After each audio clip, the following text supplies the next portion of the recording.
ನಾನು ಒಬ್ಬ ಜೀತ್ಕಾರ ಕುಟುಂಬದಿಂದ ಬಂದಂಥವನು. ಒಂದು ರಾಜಕೀಯ ಹಿನ್ನೆಲೆಯಿಂದ ಇವತ್ತು ಗೆದ್ದು ಬಂದರು. ರೇವಣ್ಣರ ಜೊತೆ ಸ್ಪರ್ಧೆ ಮಾಡಿದಾಗ ಸ್ವಲ್ಪ ಹೆಚ್ಚು ಮತ ತಗೊಂಡ್ರು ಅಂತ ಒಂದೇ ಕಾರಣಕ್ಕೆ ಇವತ್ತು ದೊಡ್ಡ ಮಟ್ಟದಲ್ಲಿ ಪ್ರಚಾರ ಕೊಡ್ತಿದ್ದಾರೆ. ಏನು ಕಾನ್ಸ್ಟಿಟ್ಯೂಷನ್ ಅಸೆಂಬ್ಲಿ ಚುನಾವಣೆಯಲ್ಲಿ ಸೋಲಿಸಿದಂತ ಕಾಂಗ್ರೆಸ್ ಅಂಬೇಡ್ಕರ್ ಅವ್ರನ್ನ ದೇಶ ದ್ರೋಹಿ ಪಟ್ಟ ಕಟ್ಟಿ ಬಾಬಾ ಸಾಹೇಬ್ ಸೋಲಿಸಿದಂತ ಕಾಂಗ್ರೆಸ್ ಮತ್ತು ಸಂವಿಧಾನದ ಹೆಸರಿನಲ್ಲಿ ಕುತಂತ್ರ ರಾಜಕಾರಣ ಮಾಡ್ತಾ ಇದ್ದಾರೆ. RP ಸತೀಶ್ ಅವರು ಚುನಾವಣೆಗೆ ಸ್ಪರ್ಧಿಸಿರೋದು ಯಾಕೆ? ಈ ಮಹಾ ಮಾನವತಾವಾದಿ ಡಾಕ್ಟರ್ ಬಾಬಾ ಸಾಹೇಬ್ ಅಂಬೇಡ್ಕರ್ ಅವರು ಈ ದೇಶದ ಸೋತಿತ ಸಮುದಾಯ ರಾಜಕೀಯ ಅಧಿಕಾರನ ಹಿಡಿಬೇಕು ಅನ್ನೋ ಏನು ಕನಸು ಕಂಡಿದ್ರು. ಆ ಕನಸನ್ನ ನನಸು ಮಾಡಲಿಕ್ಕಾಗಿ ರಿಪಬ್ಲಿಕನ್ ಪಾರ್ಟಿ ಆಫ್ ಇಂಡಿಯಾವನ್ನು ಸ್ಥಾಪನೆ ಮಾಡಿದರು. ಆ ರಿಪಬ್ಲಿಕನ್ ಪಾರ್ಟಿ ಆಫ್ ಇಂಡಿಯಾ ಮೊದಲನೆಯ ವಿರೋಧ ಪಕ್ಷ ಆಗಿತ್ತು. ನಂತರದ ಕೆಲವು ಅದರ ಪಕ್ಷಕ್ಕೆ ಹಿನ್ನಡೆ ಆಗಿತ್ತು. ಆದರೂ ಕೂಡ ರಿಪಬ್ಲಿಕನ್ ಪಾರ್ಟಿ ಆಫ್ ಇಂಡಿಯಾ ದೇಶದಲ್ಲಿ ಮತ್ತು ರಾಜ್ಯದಲ್ಲಿ ಒಂದು ದೊಡ್ಡ ಪ್ರಬಲ ರಾಜಕೀಯ ಶಕ್ತಿಯಾಗಿ ಬೆಳೀತಿದೆ. ಆ ಮೂಲಕ ಬಾಬಾ ಸಾಹೇಬ್ರ ಕನಸೇನಿತ್ತೆ ಆ ಕನಸನ್ನು ನನಸು ಮಾಡಬೇಕು. ಅವರ ಮಕ್ಕಳಾಗಿ ಅವರ ಮೊಮ್ಮಕ್ಕಳಾಗಿ ಇದುವರೆಗೂ ಕೂಡ ಅವ್ರ ಕನಸು ನೆನಸಾಗಿಲ್ವಲ್ಲ, ಮುಂದಾದರೂ ಕೂಡ ಬಾಬಾ ಸಾಹೇಬ್ರನ್ನ ಕನಸನ್ನ ನೆನಸು ಮಾಡಬೇಕು ಅನ್ನೋ ರೀತಿಯೇ ನಾವು ಇವತ್ತು RP ನಿಂದ ಸ್ಪರ್ಧೆ ಮಾಡ್ತಿದ್ದೀವಿ. RP ಸತೀಶ್ ಅವ್ರ ಹಿನ್ನೆಲೆ ಏನು? ನಾನು ಒಬ್ಬ ಜೀತ್ಕಾರ ಕುಟುಂಬದಿಂದ ಬಂದಂಥವನು. ನಾನು ಕೂಡ ಜೀತ ಮಾಡಿದಂಥವನು. ಜೊತೆಗೆ ನಮ್ಮ ಅಕ್ಕಪಕ್ಕ ಹಳ್ಳಿಯಲ್ಲಿ ನಮ್ಮೂರಲ್ಲಿ ನಡೆದಂಥ ದಲಿತರ ಮೇಲೆ ಅಸ್ಪೃಶ್ಯತೆ, ಜಾತಿ ವ್ಯವಸ್ಥೆ, ಇಂಥ ದೌರ್ಜನ್ಯಗಳನ್ನು ಕಂಡು ಆ ನೋವುಗಳನ್ನು ಉಂಡು ನಾನು ಕೂಡ ಏನಾದರೂ ಮಾಡಬೇಕು ಅಂತ ಕೇಳಿ ನಾನು ಒಂದು ಚಳುವಳಿಯನ್ನು ಧುಮುಕಿ ಇವತ್ತು ಹಲವಾರು ಚಳುವಳಿಯಲ್ಲಿ ಕೂಡ ನಾನು ಭಾಗಿಯಾಗಿದ್ದೀನಿ. ಇವತ್ತು ಅಸ್ಪೃಶ್ಯತೆ ನಿವಾರಣಾ ಕಾರ್ಯಕ್ರಮಗಳಿರ್ಬೋದು, ದೌರ್ಜನ್ಯ ದಲಿತರ ಮೇಲೆ ನಡೀತಕ್ಕಂಥ ದೌರ್ಜನ್ಯ ಇರ್ಬೋದು, ಕೇವಲ ಅಷ್ಟೇ ಅಲ್ಲ ಎಲ್ಲ ಜನಾಂಗದ ಮೇಲೆ ನಡೀತಕ್ಕಂಥ ದೌರ್ಜನ್ಯದ ವಿರುದ್ಧ ಹಲವಾರು ಹೋರಾಟವನ್ನು ಈ ಜಿಲ್ಲೆಯಲ್ಲಿ ಮತ್ತು ಈ ರಾಜ್ಯದಲ್ಲಿ ಮಾಡ್ಕೊಂಡು ಬಂದಿದ್ದೀನಿ. RP ಸತೀಶ್ ಅವರಿಗೆ ಹಾಸನದಲ್ಲಿ ರಾಜಕೀಯ ಎದುರಾಳಿ ಯಾರು? ಈಗ ಎದುರಾಳಿ ಅಂದರೆ ಕೇವಲ ಅವ್ರಿವರು ಅಂತ ಯಾರನ್ನೂ ಮೇಲು ಮತ್ತೆ ಕೆಳ ಮಾಡೋಕ್ಕಾಗಲ್ಲ. ಯಾರು ನಮ್ಮ ವಿರುದ್ಧ ನಿಲ್ತಾರೆ ಅವರೆಲ್ಲರೂ ಕೂಡ ನಮಗೆ ಪ್ರತಿಸ್ಪರ್ಧಿನೇ. ಬಿಜೆಪಿ JDS NDA ಮೈತ್ರಿಕೂಟದೊಳಗಡೆ RPI ಇದೆ, ಆದ್ರೂ ನೀವು ಇಲ್ಲಿ ಹೇಗೆ ಸ್ಪರ್ಧೆ ಮಾಡ್ತೀರಾ? NDA ಮತ್ತು RPI ರಾಷ್ಟ್ರ ಮಟ್ಟದಲ್ಲಿ, ಅದು ಮಹಾರಾಷ್ಟ್ರದಲ್ಲಿ ಮಾತ್ರ ಸೀಮಿತವಾಗಿದೆ. ಆದರೆ ಬೇರೆ ಬೇರೆ ರಾಜ್ಯದಲ್ಲಿ ನಾವು ಸ್ಪರ್ಧೆಯನ್ನು ಮಾಡ್ತಿದ್ದೇವೆ. ನಾವು ಏನು ವೈನಾಡಿದೆ ಕೇರಳದಲ್ಲಿ, ಅಲ್ಲೂ ಕೂಡ ನಮ್ಮ RPIನ ಅಭ್ಯರ್ಥಿ ಹಾಕಿದ್ದೀವಿ ರಾಹುಲ್ ಗಾಂಧಿ ವಿರುದ್ಧ. ಹಾಗಾಗಿ ಕೇವಲ ಮಹಾರಾಷ್ಟ್ರಕ್ಕೆ ಮಾತ್ರ ಸೀಮಿತವಾಗಿರೋದು, ಇಡೀ ದೇಶದಲ್ಲಿ RPI ನಾವು ಸ್ವತಂತ್ರವಾಗಿ ಸ್ಪರ್ಧೆ ಮಾಡ್ತಾ ಇದ್ದೀವಿ. ಹಾಸನ ಲೋಕಸಭಾ ಕ್ಷೇತ್ರದಲ್ಲಿ ಪ್ರಜ್ವಲ್ ರೇವಣ್ಣ ಅವ್ರ ಸಾಧನೆ ಏನು? ಪ್ರಜ್ವಲ್ ರೇವಣ್ಣ ಅವರು ಅವರ ತಾತ, ಅವರ ಚಿಕ್ಕಪ್ಪ ಮತ್ತು ಅವರ ತಂದೆ ರೇವಣ್ಣ ಅವರ ಒಂದು ರಾಜಕೀಯ ಹಿನ್ನೆಲೆಯಿಂದ ಇವತ್ತು ಗೆದ್ದು ಬಂದರು ಒಂದು ಬಾರಿಯ. ಆದರೆ ಜನರ ನಿರೀಕ್ಷೆಯ ಮಟ್ಟಿಗೆ ಕೆಲಸವನ್ನ ಮಾಡಲಿಕ್ಕೆ ಸಾಧ್ಯವಾಗಲಿಲ್ಲ. ರಾಜಕೀಯ ಹೊರತುಪಡಿಸಿ ಶ್ರೇಯಸ್ ಪಟೇಲ್ ಅವರು ಕಾಂಗ್ರೆಸ್ ಅಭ್ಯರ್ಥಿ ಆಗಿರೋದು ಸೂಕ್ತನ ಇಲ್ವಾ? ಶ್ರೇಯಸ್ ಪಟೇಲ್ ರವರು ಕಳೆದ ಬಾರಿ ಒಳನರಸೀಪುರ ವಿಧಾನಸಭಾ ಚುನಾವಣೆ ಸಂದರ್ಭದಲ್ಲಿ ರೇವಣ್ಣರ ಜೊತೆ ಸ್ಪರ್ಧೆ ಮಾಡಿದಾಗ ಸ್ವಲ್ಪ ಹೆಚ್ಚು ಮತ ತಗೊಂಡ್ರು ಅಂತ ಒಂದೇ ಕಾರಣಕ್ಕೆ ಇವತ್ತು ದೊಡ್ಡ ಮಟ್ಟದಲ್ಲಿ ಪ್ರಚಾರ ಕೊಡ್ತಿದ್ದಾರೆ. ಆದರೆ ಅವರೊಬ್ಬ ಚಿಕ್ಕ ಹುಡುಗ, ಯಾವುದೇ ರಾಜಕೀಯ ಅನುಭವ ಇಲ್ಲ, ಮುಂದಿನ ಚುನಾವಣೆಯಲ್ಲಿ ಗೆಲ್ಲೋಕ್ಕೂ ಕೂಡ ಸಾಧ್ಯವಿಲ್ಲ. ಅದರ ಜೊತೆಗೆ ಕೆಲವರು ಇವತ್ತು ಕಾಂಗ್ರೆಸ್ನವರು ಏನು ಸಂವಿಧಾನ ಮತ್ತು ಅಂಬೇಡ್ಕರ್ ಹೆಸರಿನಲ್ಲಿ ಇವತ್ತು ಚುನಾವಣೆಯನ್ನು ನಡೆಸಕ್ಕೆ ಹೋಗಿದ್ದಾರೆ.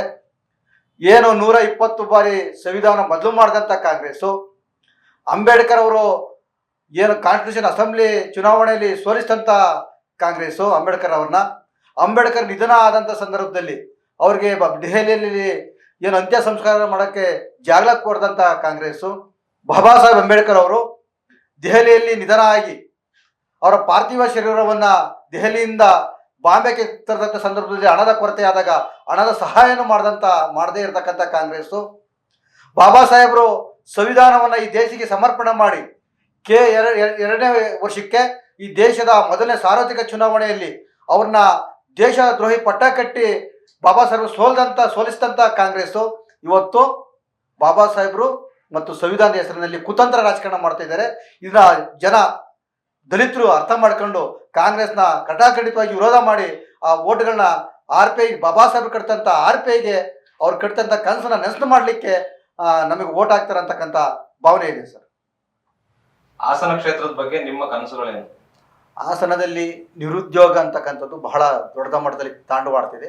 ಆ ನಿರುದ್ಯೋಗನ ನಿವಾರಣೆ ಮಾಡಬೇಕು ಅಂದರೆ ಒಳ್ಳೊಳ್ಳೆ ದೊಡ್ಡ ಮಟ್ಟದ ಸಂಸ್ಥೆ ಇದನ್ನ ತಂದುಬಿಟ್ಟು ಫ್ಯಾಕ್ಟ್ರಿಗಳನ್ನ, ಕಾರ್ಖಾನೆಗಳನ್ನ ತರುವ ಮೂಲಕ, ಆಮೇಲೆ ಒಳ್ಳೊಳ್ಳೆ ಕಂಪ್ನಿಗಳ ತರುವ ಮೂಲಕ ಆ ವಿದ್ಯಾವಂತರ ಏನು ನಿರುದ್ಯೋಗಿಗಳಿದೆ ಅವರಿಗೆ ಉದ್ಯೋಗ ಕೊಡುವ ಮೂಲಕ ಅವರಿಗೆ ಒಂದು ವ್ಯವಸ್ಥೆ ಕಲ್ಪಿಸಿಕೊಡ್ಬೇಕು.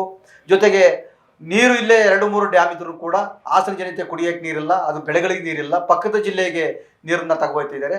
ಅದನ್ನ ನಾವು ಮೊದಲಿಗೆ ನೀರಿನ ವ್ಯವಸ್ಥೆ ಮಾಡಿಬಿಟ್ಟು ಈ ರೈತರಿಗೆ ಮತ್ತೆ ಕುಡಿಯೋ ನೀರಿನ ವ್ಯವಸ್ಥೆ ಮಾಡಬೇಕು ಅನ್ನೋದು. ಅದರ ಜೊತೆಗೆ ಇವತ್ತು ಬೆಂಬಲ ಬೆಲೆಗೆ ಇವತ್ತು ಮುಖ್ಯವಾದಂಥ ಆಲೂಗೆಡ್ಡೆ ಏನಿದೆ, ಆ ಆಲೂಗೆಡ್ಡೆ ಬೆಂಬಲ ಬೆಲೆ ಇಲ್ಲದೇ ಇವತ್ತು ರೋಗಗಳಿಗೆ ರುಜಿನಾಗಿ ಇವತ್ತು ಇಡೀ ಜಿಲ್ಲೆಯ ರೈತರು ಬಹಳ ಕಷ್ಟ ಅನುಭವಿಸಿದ್ದಾರೆ. ಅದಕ್ಕೆ ಬೆಂಬಲ ಬೆಲೆ ಘೋಷಣೆ ಮಾಡಬೇಕು. ಜೊತೆಗೆ ಏನು ಮುಂದಿನ ದಿನಗಳ ಆಲೂಗೆಡ್ಡೆಯನ್ನ ಬೆಳೆಯನ್ನ ಜೀವಂತ ಇಡ್ತಕ್ಕಂಥ ಒಂದು ಒಳ್ಳೆಯ ವ್ಯವಸ್ಥೆ ಕಲ್ಪಿಸಿಕೊಡ್ಬೇಕು ಅಂತಕ್ಕಂಥದ್ದು ನಮ್ಮ ಗುರಿ ಇದೆ. ಇನ್ನು ಹಲವಾರು ನಮ್ಮ ಮನಸ್ಸಿನಲ್ಲಿದೆ ಸರ್. ದಲಿತರು RP ಸತೀಶ್ ಅವರಿಗೆ ಹೇಗೆ ವೋಟ್ ಮಾಡಬೇಕು? ಇವತ್ತು ಯಾವುದೇ ನಿಮಗೂ ತಿಳಿದವ್ರ ಮಟ್ಟಿಗೆ ಯಾವ ಊರಲ್ಲೇ ದೌರ್ಜನ್ಯ ಆಗಲಿ ಅಥವಾ ಯಾವ ಊರಲ್ಲಿ ದಲಿತರ ಮೇಲೆ ದಬ್ಬಾಳಿಕೆ ಆಗಲಿ ಅದನ್ನು ಮುಂಚೂಣಿಯಲ್ಲಿ ನಿಂತ್ಕೊಂತ ಹೋರಾಟ ಮಾಡ್ತಕ್ಕಂಥ ಹಲವಾರು ಉದಾಹರಣೆಗಳು 20 ವರ್ಷದಿಂದ ಮಾಡ್ಕೊಬತ್ತಿದ್ದೀವಿ. ಆಮೇಲೆ ಅವ್ರಿಗೆ ಕೇವಲ ದೌರ್ಜನ್ಯ ಮಾಡ್ತಕ್ಕಂಥ ಹೋರಾಟ ಅಷ್ಟೇನಲ್ಲ, ಕೆಲವರಿಗೆ ಬೇರೆ ಬೇರೆ ರೀತಿಯ ಸಹಾಯ ಮಾಡಿರ್ತಕ್ಕಂಥ ಉದಾಹರಣೆ ಹಲವಾರು ಈ ಜಿಲ್ಲೆಯಲ್ಲಿದ್ದಾವೆ. ಹಾಗಾಗಿ ಎಲ್ಲರೂ ಕೂಡ ಮನೆಯಲ್ಲೂ ಕೂಡ RP ಸತೀಶ್ ಯಾರು ಅಂತಕ್ಕಂಥದ್ದು ನಾನು ಚಿರಪರಿಚಿತ ಇರ್ತಕ್ಕಂಥ ಇದೆ.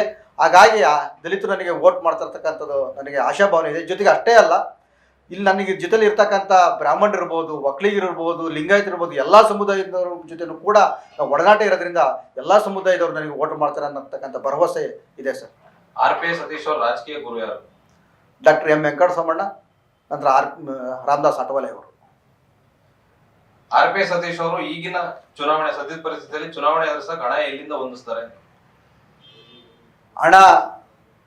ಈ ಹಣದಿಂದನೇ ಎಲ್ಲ ಮಾಡ್ತಕ್ಕಂಥ ವ್ಯವಸ್ಥೆ ಬದಲಾಗಬೇಕು ಅನ್ನೋದು ನಮಗೆ ರಾಜಕೀಯ ಈ ಚಳವಳಿ ಏನಿದೆ. ಈಗ ಹಣ ಮತ್ತೆ ಏನು ಆಶೆ ಆಮಿಷಗಳಿಂದ ಏನು ಚುನಾವಣೆ ಎದುರಿಸಿ ದೇಶವನ್ನು ಭಾಳ ಅಧೋಗತಿಗೆ ತರ್ತಾ ಇರ್ತಕ್ಕಂಥದ್ದು.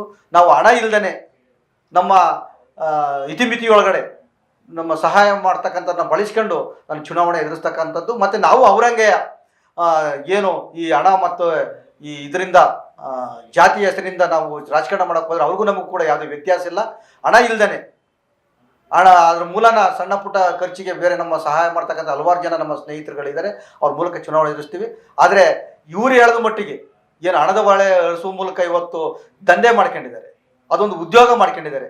ಆ ರೀತಿ ನಾವು ಹಣದ ಬಾಳೆ ಅಳಿಸ್ತಕ್ಕಾಗಲ್ಲ ಅನ್ಕೊಂಡು ಚುನಾವಣೆ ಖರ್ಚು ವೆಚ್ಚಕ್ಕೆ ಎಷ್ಟು ಬೇಕಿದೆ ಅದನ್ನು ಬರೆಸ್ತಕ್ಕಂಥ ಕೆಪಾಸಿಟಿ ನಮಗಿದೆ. ಜಿಲ್ಲೆಗೆ RP ಸತೀಶ್ ಅವ್ರ ಕೊಡುಗೆ ಏನು? ನಾನು ಆವಾಗಲೇ ಹೇಳ್ದಂಗೆ ನಾನು ಚಳುವಳಿ ಮೂಲಕ ಬಂದಿರ್ತಕ್ಕಂಥದ್ದು, ಹಲವಾರು ಹೋರಾಟವನ್ನು ಮಾಡಿದ್ದೀನಿ.